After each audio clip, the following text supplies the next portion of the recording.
Genesis 11, familiar passage beginning with verse 1, and different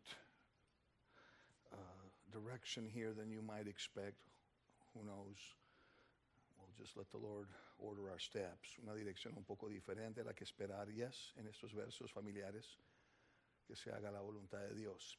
And the whole earth was of one language and of one speech. Y toda la tierra hablaba la misma lengua y las mismas palabras. And it came to pass as they journeyed from the east that they found a plain in the land of Shinar, and they dwelt there. Y aconteció que según iban hacia el oriente, hallaron una llanura en la tierra de Sinar y se establecieron allí. And they said one to another, Go to and let us make brick and burn them thoroughly. And they had brick for stone, and slime had they for mortar. Verse 4, and they said, Go to, let us build us a city and a tower whose top may reach unto heaven. And let us make us a name, lest we be scattered abroad upon the face of the whole earth. Verso 3, y se dijeron unos a otros, vamos, fabriquemos ladrillos y cosámoslos bien, y usaron ladrillo en lugar de piedra y asfalto en lugar de mezcla, y dijeron, vamos, edifiquémonos una ciudad, una torre cuya cúspide llegue hasta los cielos, y hagámonos un nombre famoso, para que no seamos dispersados sobre la faz de toda la tierra. Understand that this was not an act of obedience, it was an act of rebellion. Entienden, esto no era un acto de obediencia, era un acto de rebelión. But, watch this. And the Lord, verse 5, came down to see the city and the tower which the children of men builded. Miren esto. Y el Señor descendió para ver la ciudad y la torre que habían edificado los hijos de los hombres. And the Lord said, now pay attention here. Y dijo el Señor, pongan atención. The Lord said, behold, the people is one, and they have all one language.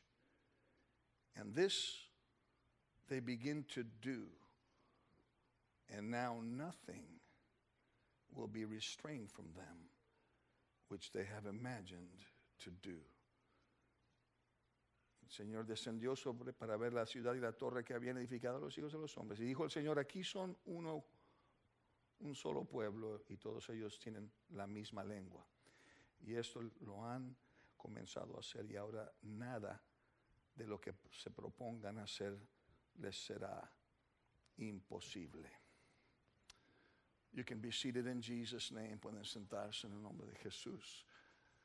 The Lord was acknowledging, even through an act of disobedience, the power of his DNA within mankind. Are you listening? El Señor estaba reconociendo el poder de su ADN dentro del ser humano a pesar de su desobediencia. And of course we know that he did what he had to do, and he confounded their languages. And they were dispersed anyway. And that's just the way it happened. The first time we find languages and the origin of languages, it is a judgment of God.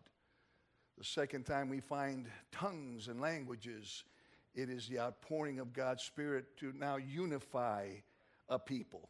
How powerful is that? How powerful is that? La primera vez que vemos lenguas en la Escritura, el nacimiento de lenguas es un acto de juicio para esparcer a la gente sobre toda la tierra. La próxima vez que vemos lenguas es el derramamiento del Espíritu Santo, Dios uniendo a todo el pueblo de Dios en una experiencia en el día de Pentecostés. That was just a commercial, by the way. That's not the message. That's just something cool that is in the book. Praise God. So, it is obvious. Now, in a short time here, we're going to enter a series on finding your identity in God. En corto tiempo vamos a tener una serie que habla de encontrar nuestra identidad en Dios. And it is so important that we're all here, and we want to encourage you to be here. It is paramount, it is key that you know who you really are in God, so that you are then able to move on to do his will and to embrace your destiny. Amen? Es tan importante que estemos todos aquí porque después de todo tenemos que saber quién somos para poder entonces entretejernos con el propósito de Dios y así encaminarnos a nuestro destino, lo que Dios tiene para nosotros. So great things ahead, great studies are just ahead here. So let's call this maybe a prelude to identity. Just a little commercial before the series. Llamemos esto un comercial, digamos, un preludio antes de entrar a estas lecciones acerca de la identidad. We understand here, and it is important that you try to see how God thinks or what he thinks about you. You ever asked him the question, what do you really think about me? Or were you afraid of what he might say? Es importante tratar de captar, entender lo que Dios piensa de nosotros. Posiblemente alguna vez le has preguntado, ¿qué piensas de mí? ¿Qué piensas? O no lo has hecho porque piensas que te va a dar una respuesta dura. If you ever would ask him and you were sensitive enough to hear his voice, si le preguntaras, si tuvieras la sensibilidad para oír su voz, he'd have nothing but great stuff to tell you. Because he chooses to see you through a very loving and graceful lens. Are you listening?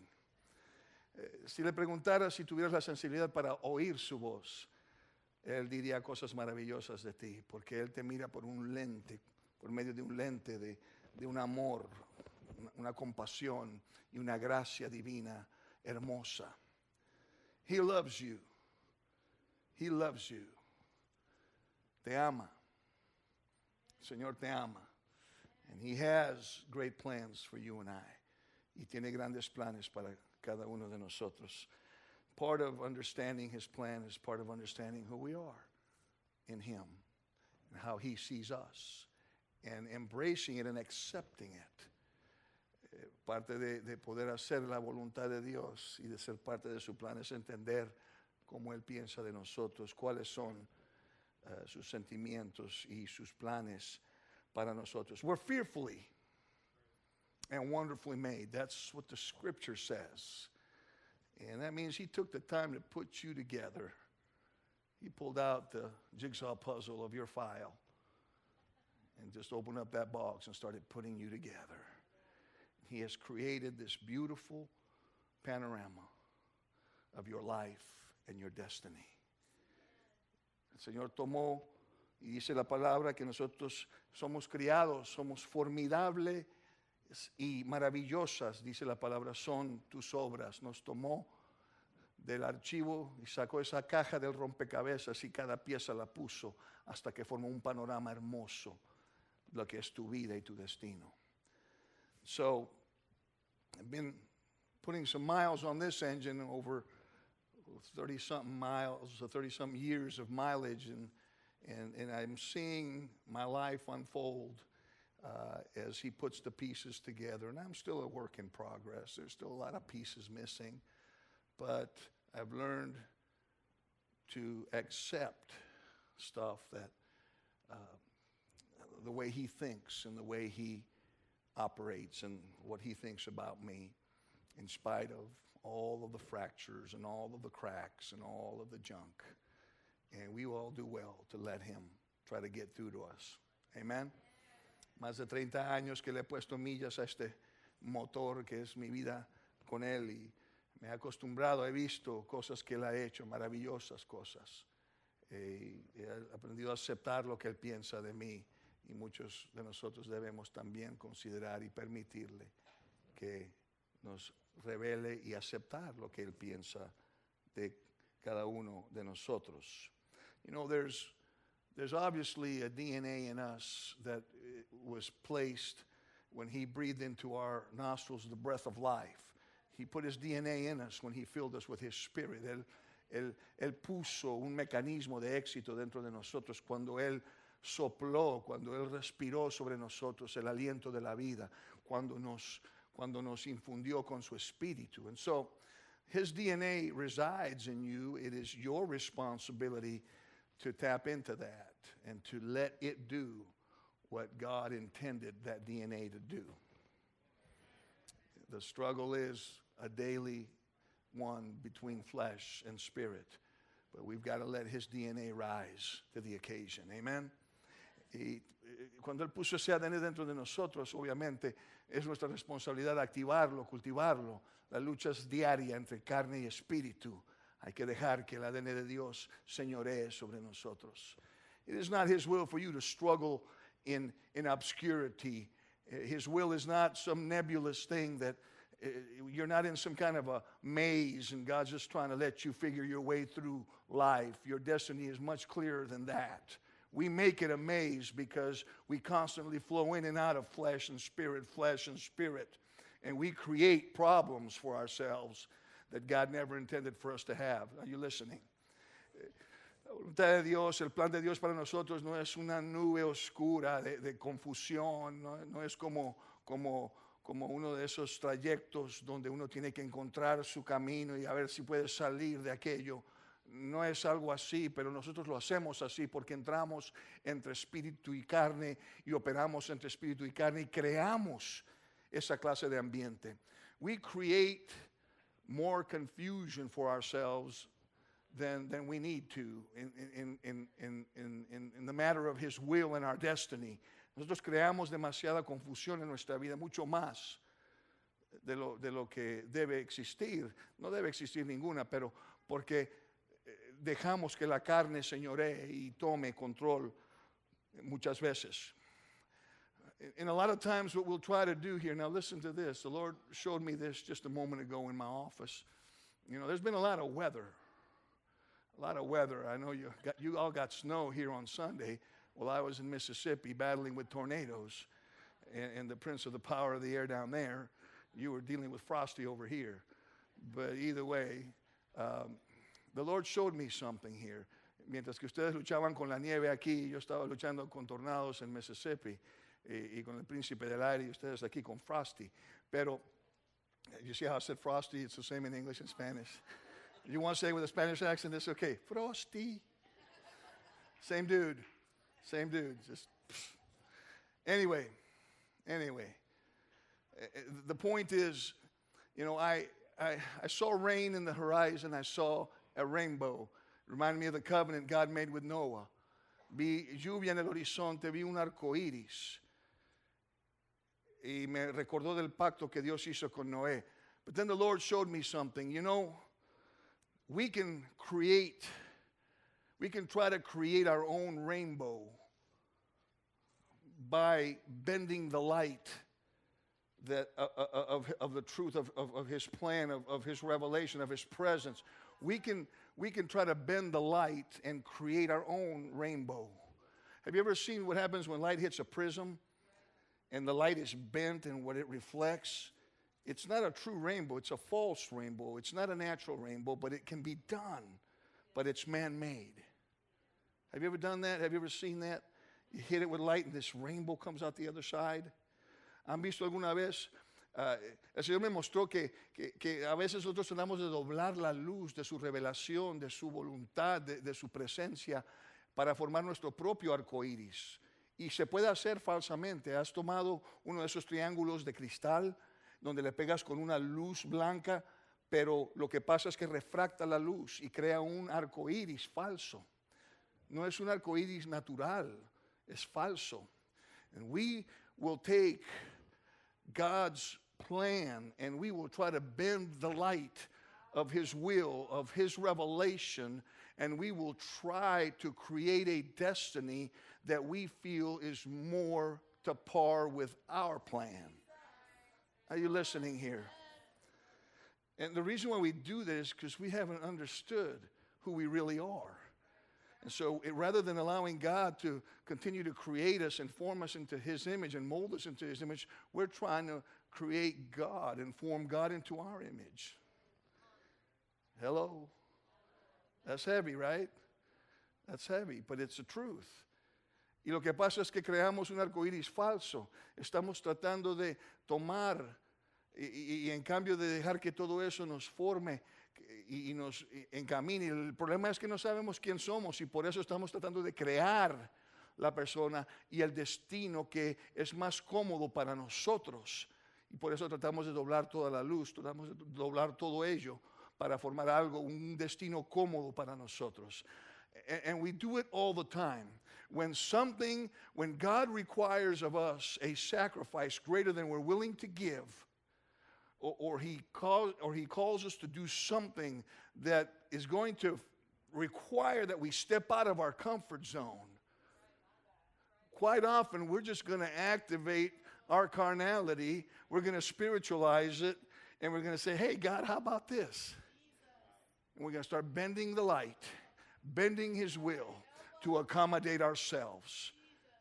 And that, again, is the result of not really knowing who you are. If you know who you are, then you're going to know that what he is asking you to do is well within the scope of the ability that he's given you to do. So he'll never put something on you that you cannot accomplish. He'll never put a burden on you you can't carry. He'll never give you a destiny that you can't fulfill.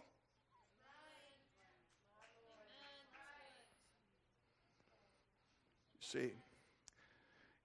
Entonces, porque no sabemos quién somos, porque luchamos con él, nos pide que hagamos algo que es fuera de lo que es cómodo para nosotros, fuera de nuestra zona de comodidad, un sacrificio mayor del que estamos dispuestos a hacer, y le vamos a ofrecer una opción, le vamos a ofrecer a Dios opciones que son más cómodas para nosotros, y así no se puede realizar la voluntad de Dios.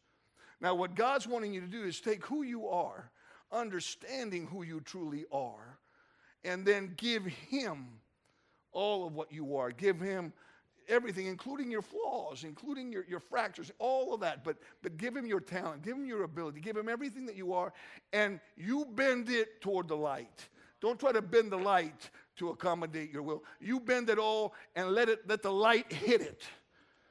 Because when the light hits it, even your weakness, strength will be perfected even in your weakest part. The weakest part of you, strength will be perfected because that's what God does.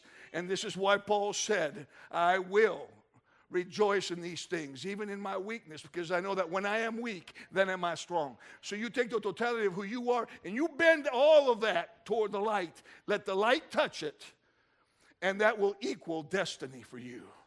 That will equal direction. That will order your steps.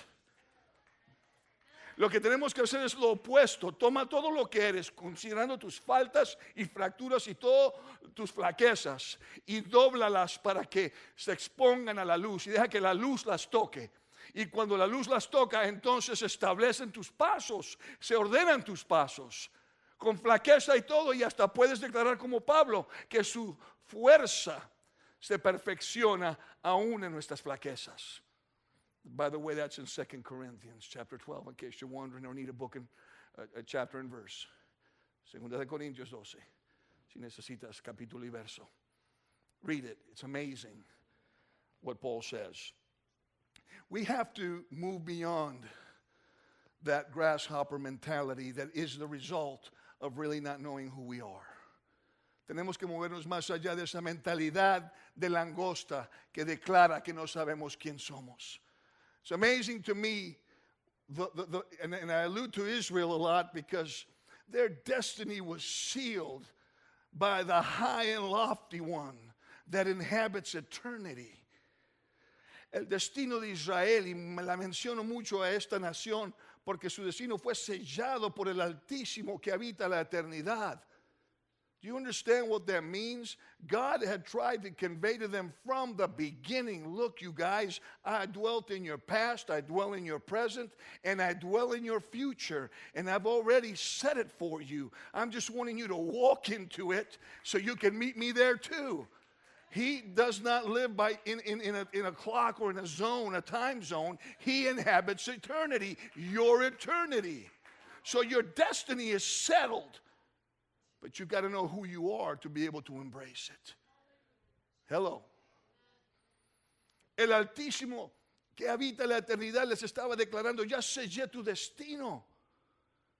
Mis pensamientos hacia ti, tu futuro, tu destino ya está sellado. Yo habité en tu pasado, habito en tu presente y habito en tu futuro y te estoy esperando. Solamente encamínate, sé quién eres y déjame llevarte para que me encuentres también en tu futuro. The Bible calls it an expected end in Jeremiah. What are his thoughts toward you? Good stuff, powerful stuff. To give you an expected end, that means I've got you, and I'm going to anoint you for every step of the way. Just know who you are in me. That's the problem. We have an identity crisis.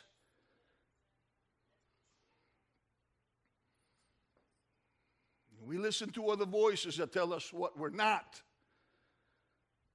or that we're something else. Está diciéndote, como dijo en Jeremías, ¿cuáles son mis pensamientos hacia ti? Son buenos, son maravillosos, un futuro ya establecido, un plan ya clarificado, pero si no sabes quién eres, tenemos una crisis de identidad y por esa razón estamos oyendo voces que nos dicen que no somos o que somos otra cosa. Listen, people, listen to me. I am who he says I am. You are who he says you are. No one else. Nobody else can say different. You are who God says you are. Check the book. Because what he says you are is something amazing, something wonderful, someone powerful, someone anointed. He sees you through the blood. He sees you through the blood. He sees you. He doesn't bless you on your performance. He blesses you based on your potential, the potential that he put inside of you.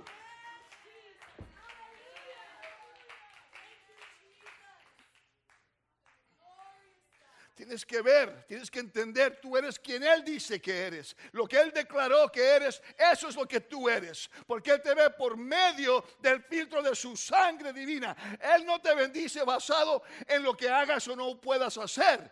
Él te bendice de acuerdo con tu potencial. En otras palabras, lo que Él sabe que puedes ser. De ese punto de referencia, Él te bendice. Wow. Say it again. He does not bless you based on your performance or inability to perform for him. He blesses you based on the DNA he put in you and the potential that DNA has to take you beyond your own ability. Now unto him that is able to do exceeding abundantly above all that we can ask or think, according to the power that worketh in us. Lift your hands and give him some praise.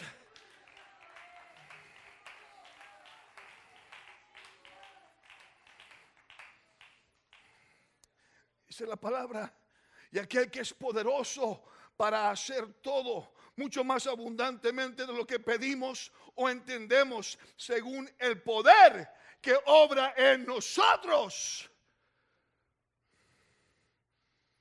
It's a God thing. Working in you. And if you know who you are, you won't fight that. Y si sabes quién eres, no vas a luchar eso. Es algo de Dios, es una cosa de Dios que obra en ti. All throughout Scripture, Christ in you, the hope of glory. Cristo en ti, esperanza de gloria. We move from glory to glory, from dimension to dimension, from depth to depth. We sit with him in heavenly places in Christ Jesus. Are you listening to what the Scripture is saying about you? Your position is based on your understanding of who you truly are.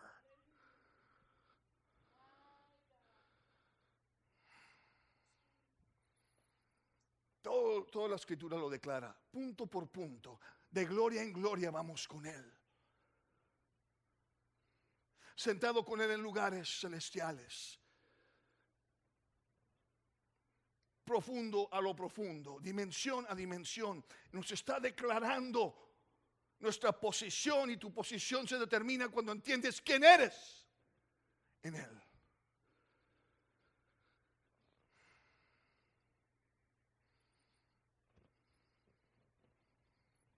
Selah.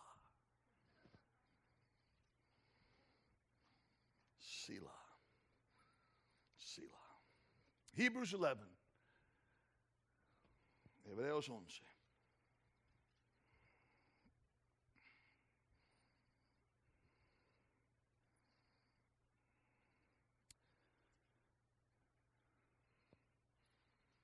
Little discourse here on moving in that direction. Hebrews 11 is an amazing chapter. All day. All day. Every day. Hebreos 11 es un capítulo increíble, es sorprendente. Todo el día. From the very first verse. Believe it or not, it's connected to identity. Desde el primer verso, aunque no lo creas, se conecta a nuestra identidad.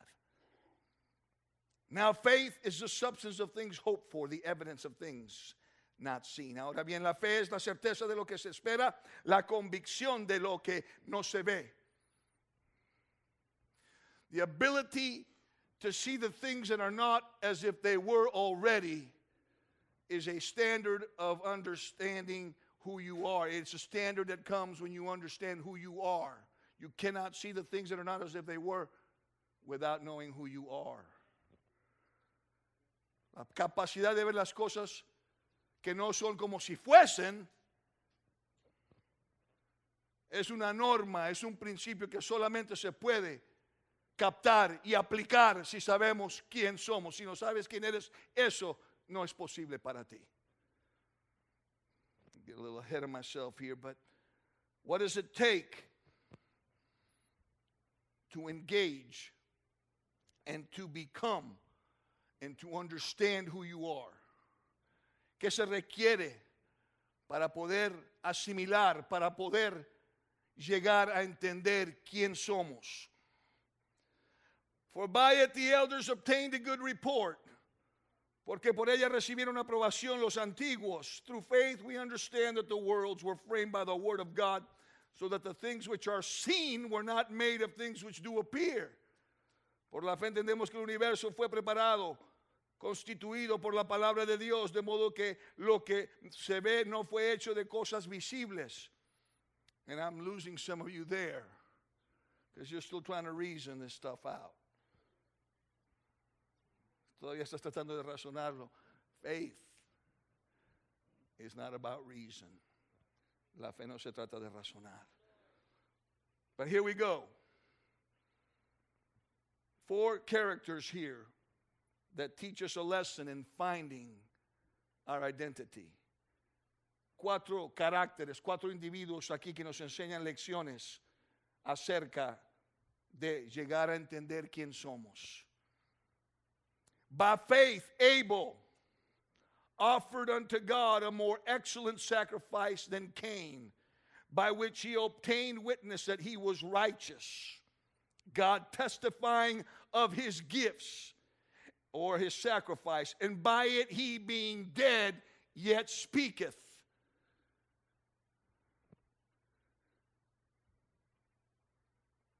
He will never be forgotten. He's dead, yet he continues to speak to us. Por la fe Abel ofreció a Dios un mejor sacrificio que Caín, por lo cual alcanzó el testimonio de que era justo, dando Dios testimonio de sus ofrendas. Y por la fe, estando muerto, todavía habla, nunca morirá. Siempre sabremos quién es, su identidad claramente identificada, demostrada. What did he do? He offered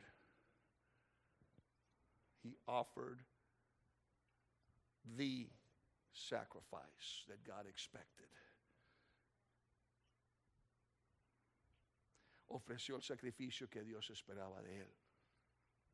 You start learning how to make sacrifices unto God, beginning with yourself. Romans 12. Listen to me. This is good. Ofreció sacrificios aceptables a Dios. Y tú, cuando empieces a ofrecerle a Dios el sacrificio correcto, Romans 12. Go with me there very quickly. Romanos 12.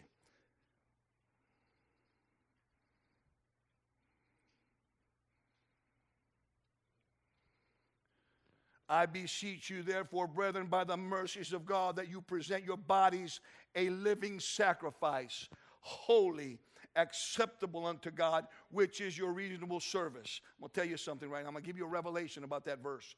Por consiguiente, Romanos 12:1, hermanos, os ruego por las misericordias de Dios que presentéis vuestros cuerpos como sacrificio vivo y santo, aceptable a Dios, que es vuestro culto racional. You want to know who you really are in Him, you want to find your identity with Him, then everything else that you are needs to be laid on an altar. All that you think you are, all that you want to be, everything that you purport to be, you need to lay it on the altar so that it all burn out. And the only thing that's left is the you that God called out of darkness into His marvelous light. See, this is where we draw the line with Christianity, between the mediocre Christian that exists every day, talking about Jesus here and there, but having no power, denying the power of God, and just being religious. And the one who's on fire for God, who understands who they are, knows who they are, and they take territory, and wherever they set foot, they know they have jurisdiction. And nothing can stop them. Not a devil, not a man. Nothing can stop them. Tú te pones en el altar todo lo que piensas que eres, que quieres ser, todo lo que propones ser, y lo pones en el altar para que se queme todo. Y lo único que queda es la persona que Dios llamó de tinieblas a su luz admirable. Y esa persona va a ser la que va a impactar su mundo. Y aquí es donde se pone la línea en la tierra entre el mediocre que simplemente va a existir, se va a llamar cristiano, va a hablar de Jesús, pero nunca va a ser usado de Él como podría. Y el que se va a separar y va a entender quién es, porque encontró su identidad haciéndose un holocausto vivo. Y ese es el que va a tomar todo territorio. Donde quiera que pise, va a tomar jurisdicción. Y nada y nadie lo va a detener.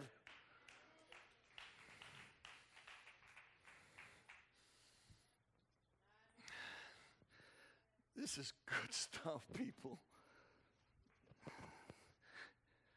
It's just a download, that's all.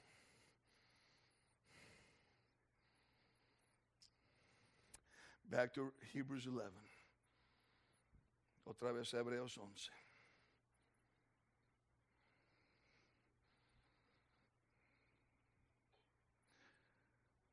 And so Abel sacrificed. By faith, Enoch was translated that he should not see death. It was not found because God had translated him. For before his translation, he had his testimony that he pleased God. Por la fe Enoch fue trasladado al cielo para que no viera muerte. Y no fue hallado porque Dios lo trasladó. Porque antes de ser trasladado recibió testimonio de haber agradado a Dios. He pleased God. He did everything within his power to make sure that he pleased God. Now the Hebrew word to please means to offer himself, to make himself available, to make sure that he had clarity as to the purpose and will of God for his life. La palabra aquí, agradar a Dios, es la palabra hebrea que implica que tomó una postura de agradar a Dios, de hacer la voluntad de Dios, de asegurarse que todo lo que estaba haciendo era ordenado de Dios y era llamado de Dios y era lo que Dios quería que hiciera. Y se dio a ello.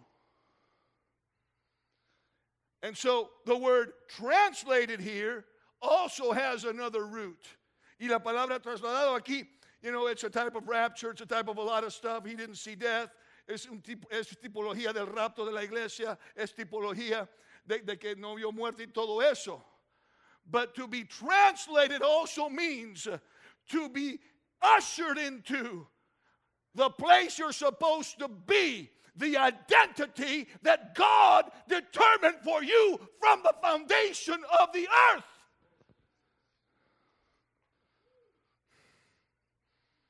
I'm speaking the truth to you.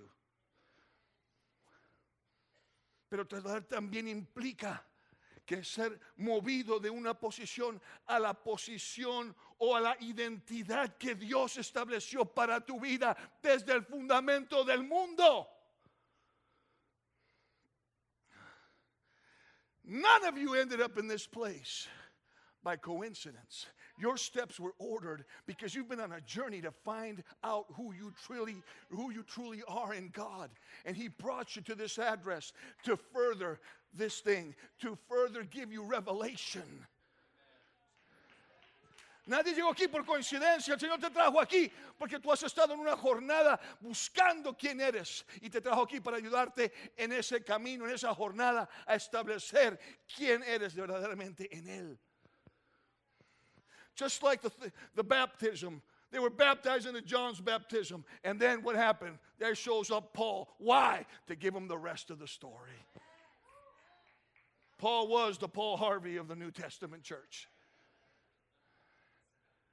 Fellow Americans, here's the rest of the story. God's brought you here to help you write the rest of your story. Así como cuando se habló aquí del bautismo de Juan y Dios mandó a Pablo a esos efesios allá. ¿Para qué? Para darles el resto de la historia. Como aquel noticiero, Paul Harvey. El resto de la historia. Y te trajo aquí el Señor para ayudarte a escribir el resto de tu historia. So quit writing in those blank pages to fill out stuff that only God is supposed to fill out. Just quit writing your own story. Knock it off. It'll never be good enough. You got to let Him write it. And then you got to step into it and say, really? For me? Wow. I almost settled for my plan. Deja de escribir en las páginas del libro de tu vida, tu destino, tu plan. Deja esas páginas en blanco y deja que Él las escriba, porque cuando veas lo que Él escriba, te vas a dar cuenta y vas a decir, de verdad, eso es para mí. Y casi quedo satisfecho con lo mío, con mi plan. We settle for our plan. We look in the mirror and we think we're all that. Like your Fonzie or somebody. I don't even need to comb my hair. Look good just like that. You're having the worst hair day of your life. There's a spiritual application there somewhere. Oh, y'all don't know who Fonzie was, y'all. Who knows who Fonzie was? Oh, my goodness. Google Happy Days.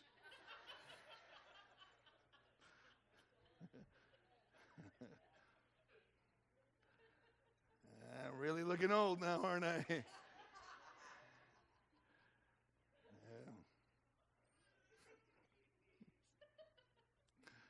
All right.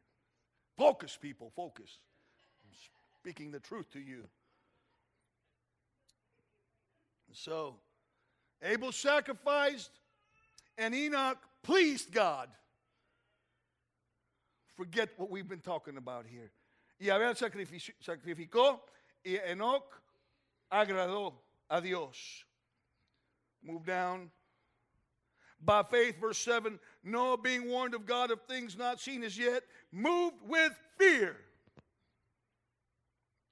prepared an ark to the saving of his house, by the which he condemned the world and became heir of the righteousness which is by faith. Verso 7. Por la fe Noé, siendo advertido por Dios acerca de cosas que aún no se veían, con temor preparó un arca para la salvación de su casa, por la cual condenó al mundo y llegó a ser heredero de la justicia que es según la fe. The man became heir of the righteousness which is by faith. Why? Because he had a healthy fear of God. And what we need in this hour is a healthy fear of God. Not a scary thing, but a reverence to the things of God. When you reverence what this is all about, when you give it its dues, the respect and honor it deserves, you are positioning yourself to know who you are.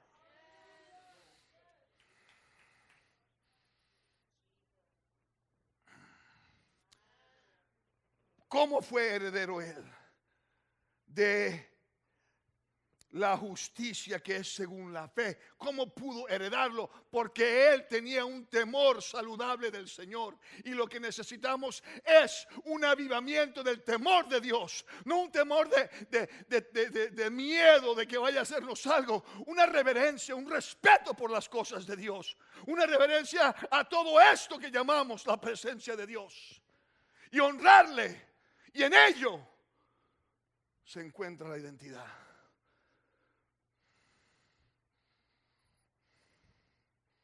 Get this.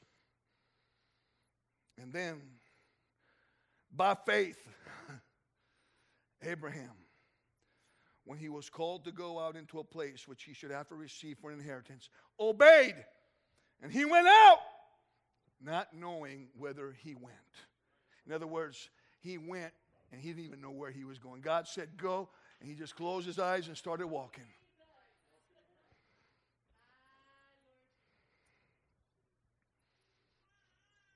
Finalmente, el cuarto.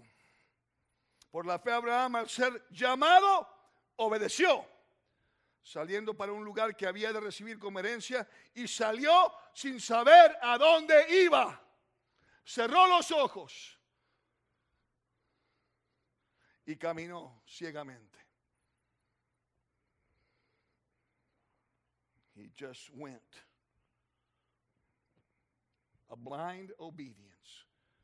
You understand that engaging God at that level molds you and shapes you? Because at every step of obedience, you release God to give you further revelation, not only about where you're going, but about who you are. Do you think that, because somewhere along the way, look what happened to Abram. All of a sudden, his identity was found, and it was no longer Abram. He got a name change. That's pretty good, right? That's deep, huh? That's wow. He became Abraham.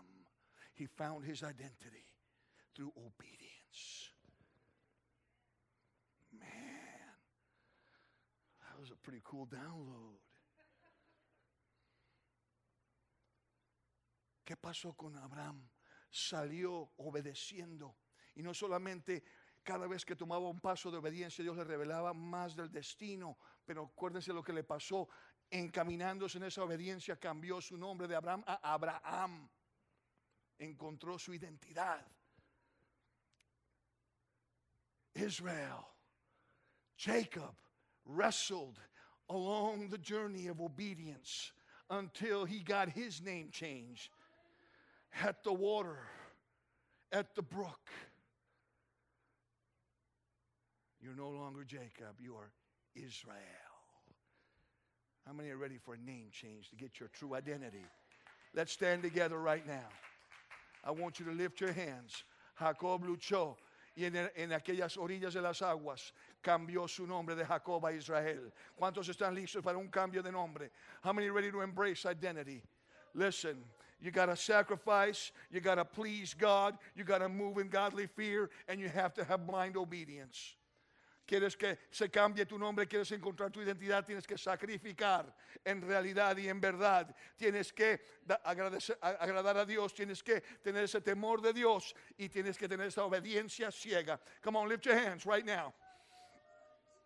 God, I need to find my identity. I need to know with all clarity who I really am. No name changes halfway. No false ID.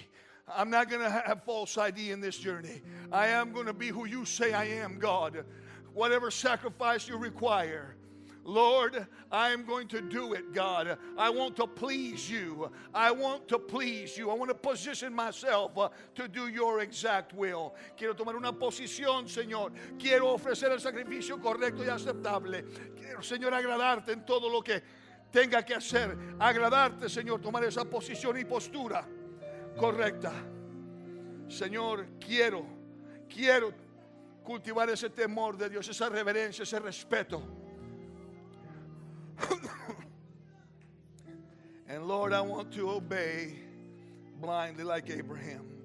For in the transition, in the steps of obedience, you changed his name. And he embraced his true identity. En esos pasos de obediencia, Señor, tú cambiaste su identidad. Let me say this to you, church. You don't travel like I do. You probably don't go to a lot of churches like I do. And you shouldn't, because this is your home church. You can visit when you're not having church here. However, I'm going to tell you something. Ustedes no viajan a muchas iglesias como yo lo hago. Yo predico en todo el país y en el extranjero. I preach everywhere, here and overseas. And so does the white girl. But,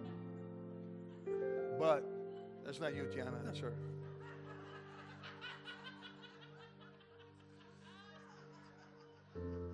I know you were in close proximity and you felt that. Listen here, look here. You have an apostolic bishop and an apostolic pastor. And I'm not talking denominational, I'm talking Book of Acts apostolic. Ustedes tienen un obispo y un pastor apostólico. Y no estoy hablando de denominación, estoy hablando del libro de los Hechos. And what I'm saying by that is, do not treat this with indifference.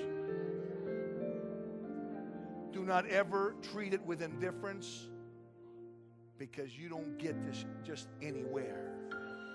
And I'm not tooting a horn, I'm just telling you. I'm just telling you. You don't just get this anywhere you go.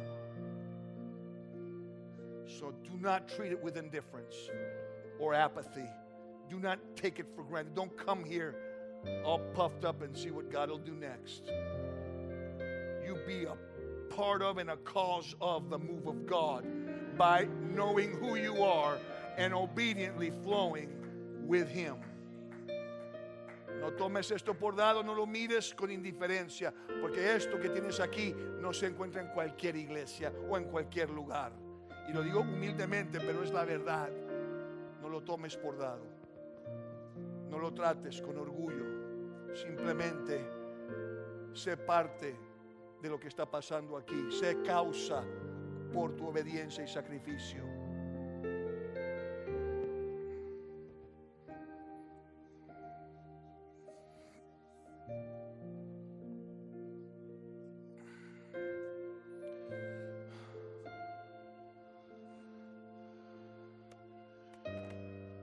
I didn't even give you the meat of the message. Maybe next time I get a chance, I'll give you the rest of the message. No te di ni la carne de este mensaje. Posiblemente la próxima vez. But tonight, for the next few moments, look, you know your time, you know what you need to do, but this sanctuary is sanctified right now for prayer only, for consecration and commitment, for you to respond to what you've heard at a different level than just now when you raise your hands.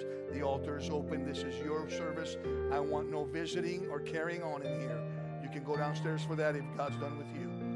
But right now, I need some responders. I need some people to respond. I need you to respond to what you've heard, because your identity is on the line, and that's going to make the difference. Come on and make a commitment to Him to find your identity. Este santuario está santificado. Este santuario se santifica para Él y solo Él. Es tiempo de buscar, es tiempo de consagrarnos a un nivel más profundo. Si estás despedido, te puedes ir, pero aquí no quiero que visiten, aquí no quiero que andemos hablando. Vamos a orar, vamos a santificar este lugar. Mighty God, we need you, Jesus. I need to find my true self, Lord. I've been told by some what I should be. It's been suggested by others. But Lord, what do you say? Because that's what matters. That's what really matters. I will not live for you vicariously through somebody else's opinions, through through somebody else's assessment of what I am or am not. I will be who you say I am. I will live for you according to what you have determined. I will let you write. I will leave the book and every page in it blank for you to write my destiny in it, my identity with it.